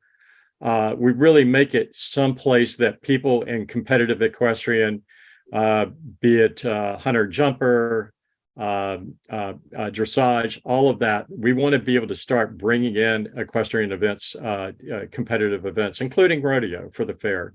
It'll be a much safer. We've talked to a lot of people in the equestrian space about, the horses have to run fast and they have to stop fast because there's not enough room. And that's why we improve that area so much. When we take the racetrack out, we actually open up quite a bit of opportunity for other improvements and enhancements at the fair. So that are all very fair related. Okay, and I think you just answered Monica's question if the racetrack was being eliminated with the plan. And I think Yes, I heard ma'am. you say Yes, yes. ma'am. Okay, Thank you. All right, and then we're gonna take a question in the audience. All right, so my biggest concern is, I'm sure a lot of people in this community are here, this inflation. I think it's beautiful idea what you guys have, but I mean, there's a lot of people that rent right here. That you put something like this, establish this, everyone's rate's gonna go up. My other concern is traffic, traffic's really bad as it is, and you get people coming from different areas, it's gonna affect our community as well. Even so, you guys have a game plan, adding extra parking, to still be a cluster to get in and out. And then also, all said and done, I mean, jobs is offering to our local people to hire this project. Okay, and I'm just gonna repeat everything you said to Rick real quickly. So Rick, there was a question about inflation and rising property costs if this improvement were to happen at the fairgrounds. There was also concerns over traffic impacts to the community. And then lastly, economic benefit in terms of like employment and workers here locally.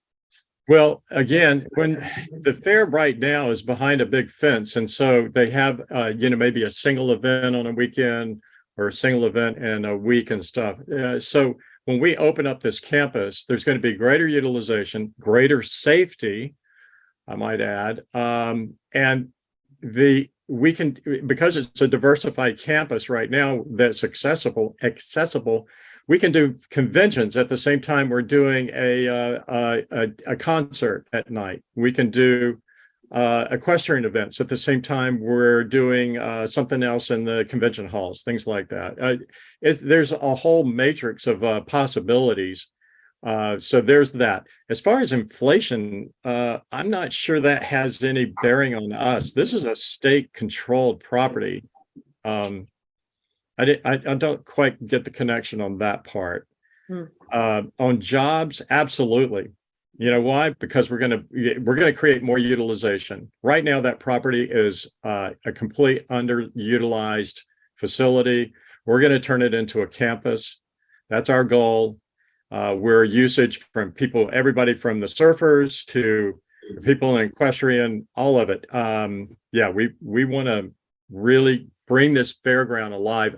I spent 2 weeks down in Del Mar and studied their business model, and they're an extremely active fairground that has a lot of stuff going on. And granted, they're about 440 acres, but we can use that same model and create diversity at this facility to do better than just what it's doing now. It'll be a much better performance. Thank you. And then one more question on Zoom. The fairground often serves purpose as an emergency refuge for the community when calamity strikes. It served as an evacuation center for people and large animals in the Thomas Fire. How will this plan affect this intermittent and important use? Yeah, again, because Oh, I'm sorry, Rick. Go ahead. Okay. You got it, Tanner. Yes, that was very much something we considered when laying out this design, and it was one of the things I felt was really important when we were coming up with site design, was ensuring that the fair can continue to do everything it does now, except for the racetrack, as we move forward. The parking area over, if you look at the power plants on your screen, kind of on the lower right-hand side of the slide there, we retained the core of the parking area internal to those buildings, with the intention that that land could still continue to be used for emergency relief purposes, and staging and things of natural disaster and things like that.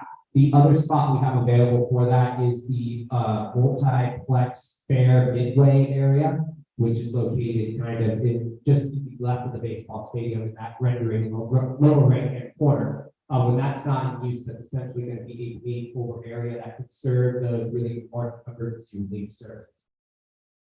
Right, and then also, Helen, with the garage ceilings, the top of those garages will be able to serve as a helipad. We'll have 2 helipads up there that'll be much safer than what they're doing right now. So because they're removed. Perfect. All right. Any audience members? Okay, we got 2 left. I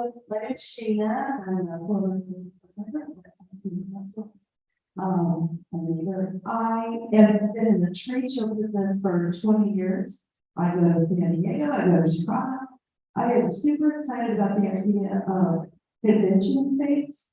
But I'm just wondering if our hotel room counts will support that, and I don't know what we're talking about as far as convention space. I know there's mention of 5,000 seat stadium. I just think good money is tourist money, because they come in and drop a bunch of money and leave. It's good money. Yeah, no, definitely. Regarding the convention space, there is, I have to get back statistics for you, but if there would be a net increase in available convention space at the fairgrounds. Unfortunately, what we've got at Seaside Park now, those convention facilities are kind of dated. It limits the whole of trade shelters and things like that want to come. I believe that this proposal would really give us 21st century convention hall spaces that would help us get the hotel oriented type uses into the community and things like that. Because I know several of us, I know the joke of us long time return tend to be, where do you tell someone from out of town what hotel do you see? And we all kind of look at each other and we go, I don't know. So I think I certainly think this would have really good sense to bringing that sort of stuff down to Ventura, down to the beach, especially there. I don't know if that answers your question entirely, but there would be an increase in conventional space. And I agree with you regarding the need for more hotel space for that sort of stuff. Thank you. Thank you. Okay, and I think any people on Zoom, if you have questions, raise your hands now because it's final call for questions. Thank you. Go ahead. Yeah, Matt, Ventura Presentation. I actually really like the idea of more development down there that's community oriented. I personally love the condominium complex. It's on the promenade. It's about the most exclusive thing you could do down there. So I also like the idea of getting rid of the fence. And sorry for all the Dodgers fans out there, but I love AT&T for San Francisco. So, but that's it. My big question is kind of the process, right? So how do we know this is going to be like a democratic, small d democratic, inclusive process? And how do we know, like, with a lease transfer and everything, that huge decisions aren't going to be made by private boards, and it's going to look a lot different from what's being put to us? And then one last thing I wanted to say, I know you guys don't have to use union labor. I just want to say I appreciate that you guys have made that gesture, but again, I'm just concerned, since I don't know who you guys are. How do we know that these things actually are going to happen? I mean, how do we know that we're going to have a lot of public participation in this entire thing? And before you answer, whatever level Matt was speaking at is the perfect. You come out, you're maybe loud. I'm loud. Yeah. Close. I Yeah. apologize. Yeah. No worries. That's Jack, and he's just not speaking with the microphone. Rick, did you catch that question? Yeah, Helen, can you give me just the highlights on that one? The Ooh, question. highlight. Okay. Matt, I'm sorry. Could you give me a highlight? I'm sorry. It's just the audio and there's a lot of echo. No worries. I'm concerned about what decisions are going to be made by private boards. What is the Okay. all the democratic process going to be? There you go. To make sure that Venturians can participate in it. Yeah, so the 31st DAA, if you go back to our org chart, the 31st DAA basically is going to be the controlling board on this whole thing, on the master lease. The agreement will be struck probably with CDFA, California Department of Food and Ag. We'll work with their attorneys to pound out. We're using the Del Mar has a master lease that works. We like it. It's a great model. We've looked at the legislation. If the fair wants to hold an event during the year, the fair board right now is already planning. They started planning the fair in January.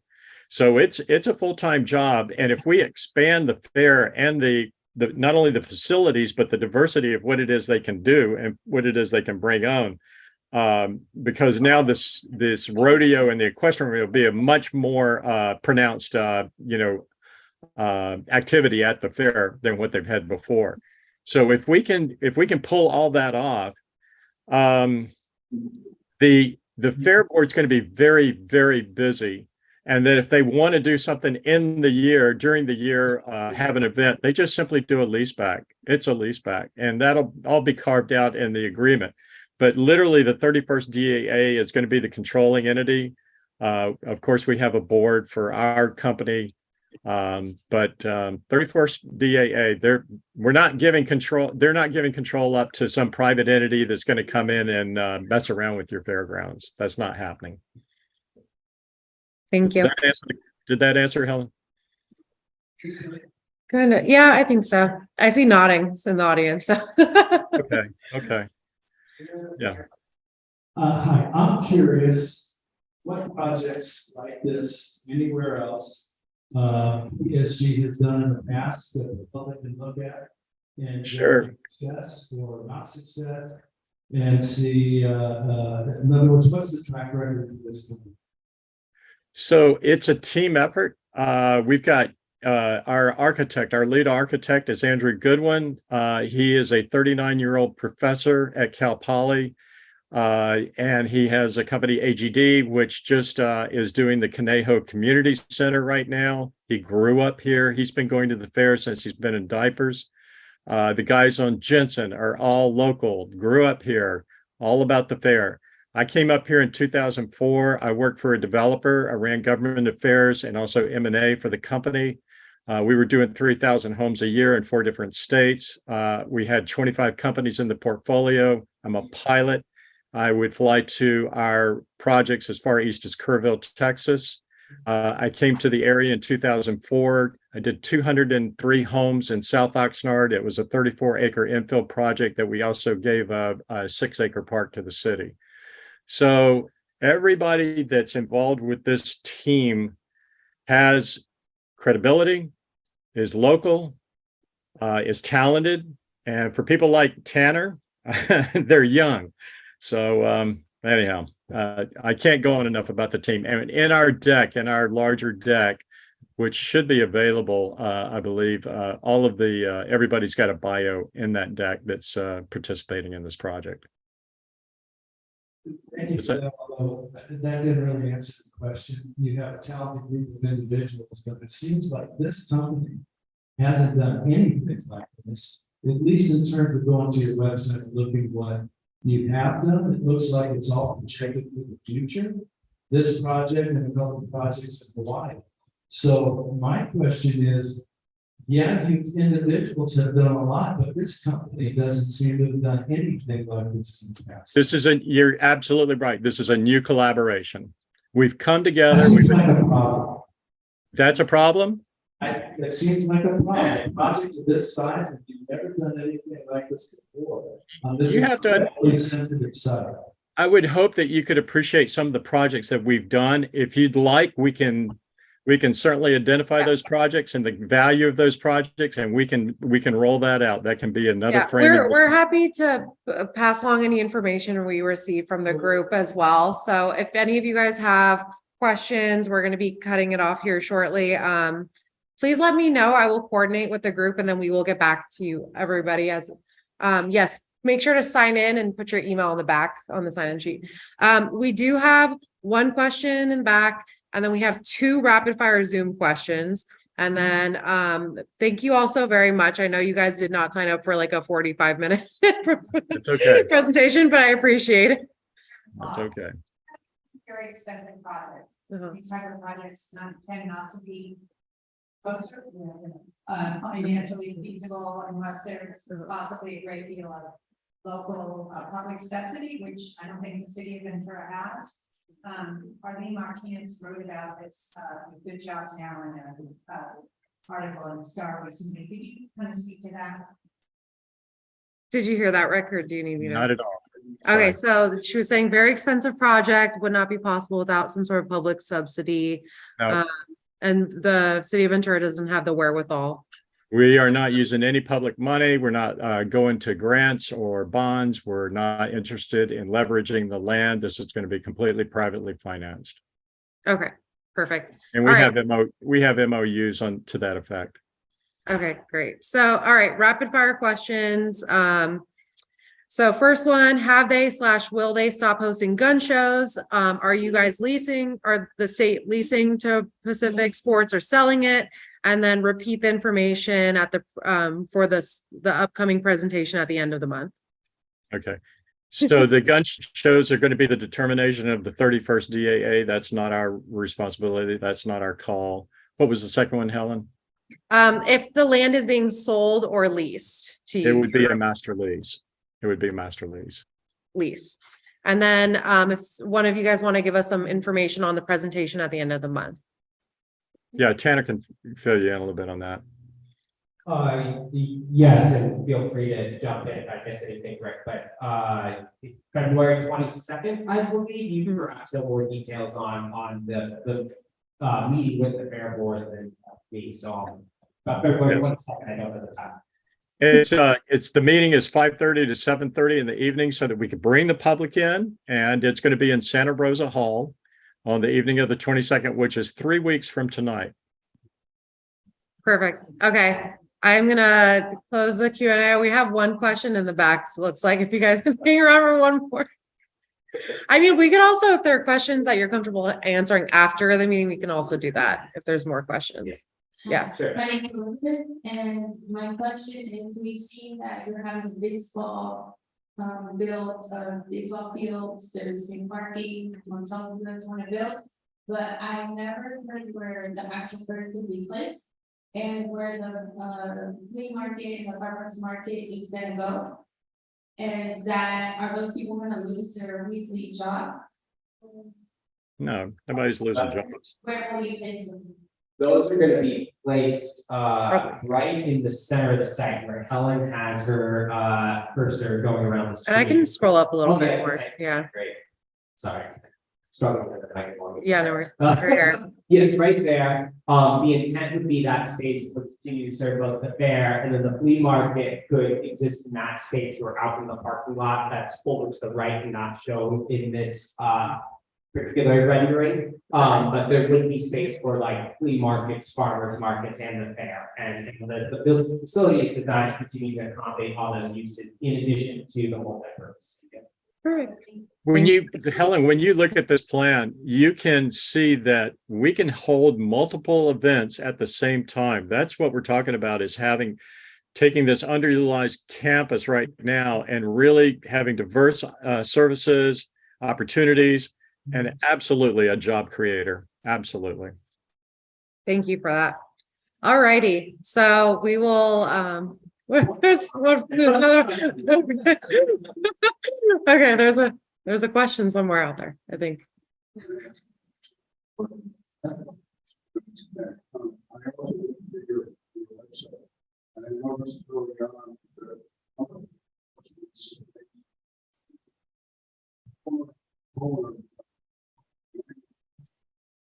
Why is it?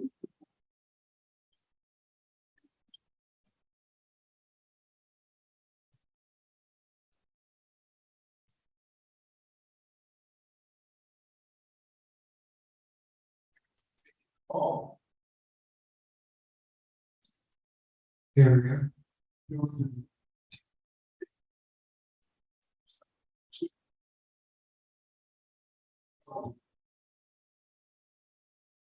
And something.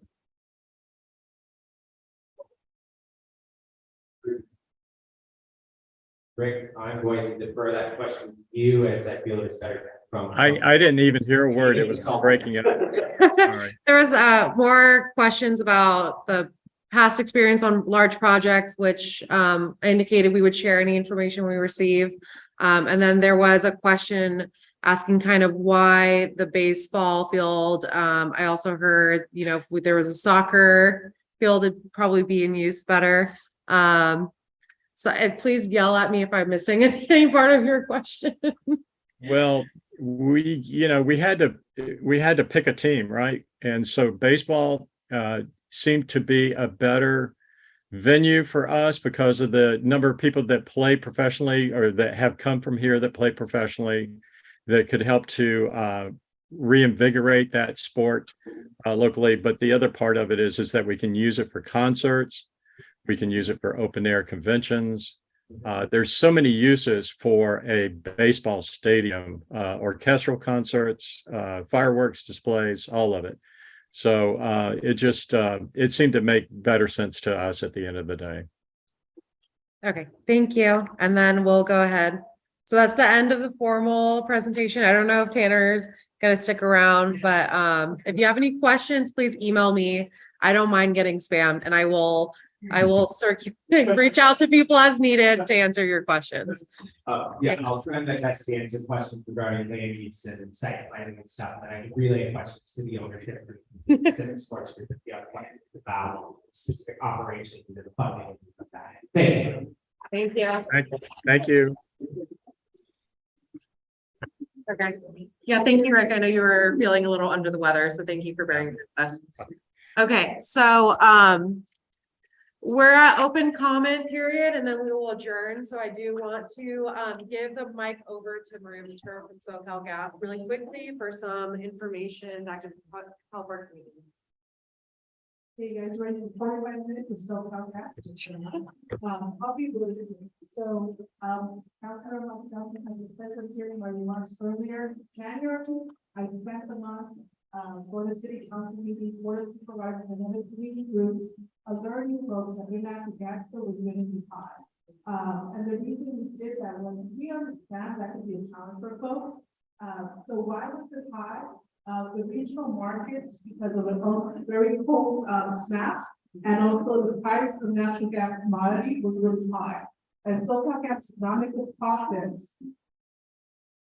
Sorry, folks, we're still having a comment. If you guys could take your conversation in the back room, perhaps. Thank you. And SoCal Gas does not make a profit from the cost of natural gas. And what do I mean by that? Your bill consists of the fee to transport natural gas to our pipeline. And whatever the cost of commodity natural gas, that's what we charge directly to the customer. So I'm here today because I know there's a lot of people who are fixed incomes, and the increase of a bill can be very problematic for them. So I'm really glad to be able to provide this information because I know it's timely for a lot of people. And if it's not something that necessarily impacts you, it may impact one of your loved ones or your friends. So January, the bills were as high as 3 times as high as you would normally see them. Come February, I do have some positive news. The commodity of natural gas has gone down by 68%. So what does that mean? If you had a gas bill that was at $300, for example, you can expect to see that gas bill from $135. So that's, it is getting better. It still tends to be higher than, my natural gas bill typically is like $15 a month. So what I'm here to share is you save on your energy, you'll save on the cost of that energy. So quickly, what are some things you can do? Lower the thermostat at your home, lower the thermostat on your water heater to 120 degrees. It does save you money. Wash your clothes in cold water, that sort of thing. And also don't use unnecessary natural gas appliances like your spa, your pool, all that kind of stuff will really make a difference. And here's a tip I like to tell folks, and I do this. When I go on vacation, I lower my water heater thermostat. There's no need to have that water nice and warm when I get home. I can see my personality that, yeah, comes number, logical stuff. So what else can we do? The SoCal Gas recognizes, hey, this is going to be a challenge for some folks. We provide $1 million additional support through our natural gas, through our gas systems fund.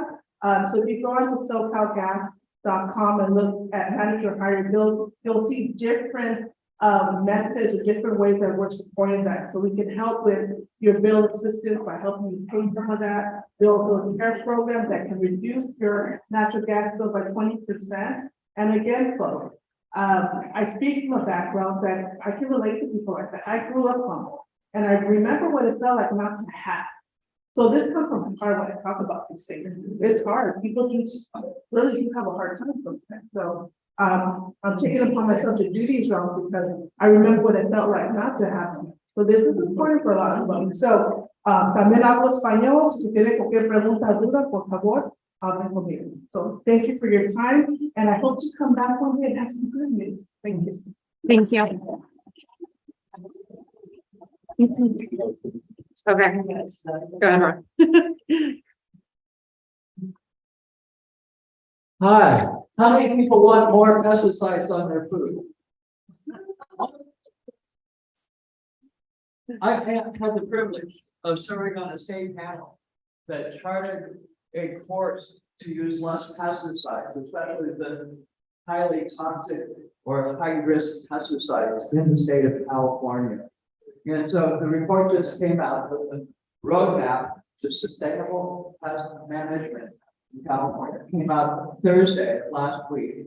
And so I have some press releases here. And as far as minimum paper, I have QR codes so you can go directly to the reports and to our YouTube video of a conference that Jan and I put on at the ecological farming earlier last week, the week before. And so how do we reduce pesticide use? First off, the state can stop registering the really hazardous materials. We can support organic farmers by purchasing organic food. So all the programs that feed people in the state, they can purchase food from small local organic farms and support farmers to transition. We can have the cooperative extension support farmers to transition from the pesticide. We can have the university support more research on biological control and organic methods. Currently, the university and extension function as marketing lines of the pesticide industry. So we have in the past, big context over which produces beneficial insects, the good bugs and the bad bugs, has had to fight the university and extension to get our message across. That we don't need that stuff to grow into. What do we need to grow? To grow with water, sunshine, a little bit of living soil, and air. Most of the structure of plants is they are carbon, which comes from carbon dioxide in them. And AUC, we don't need all of those toxic chemicals. We don't need chemical fertilizer. We can do all this working with nature. So conventional agriculture has basically had a war on nature. And we're winning. Nature is dying.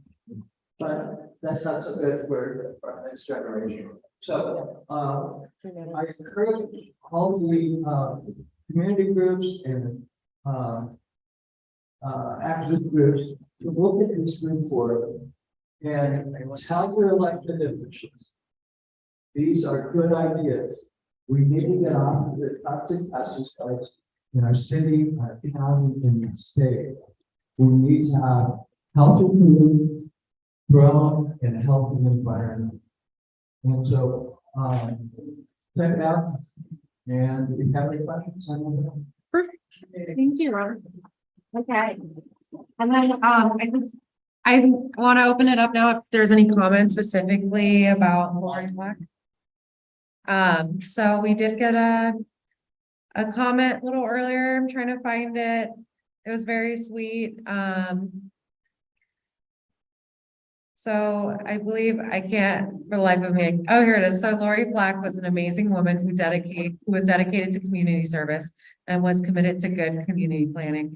If anyone else would like to share something about Lori Black, please let me know and I will drive the mic over to you. But I just want to say that she's, the person who helped organize the Westside Community Council meeting in the beginning, and I'm just very happy to be able to be a beneficiary of her legacy. So okay, go ahead.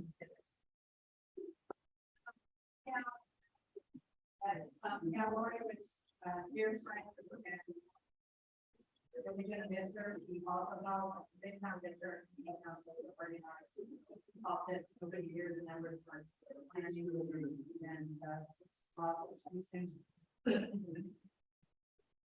And then I was living over in Freeman and we were looking to start a community council there.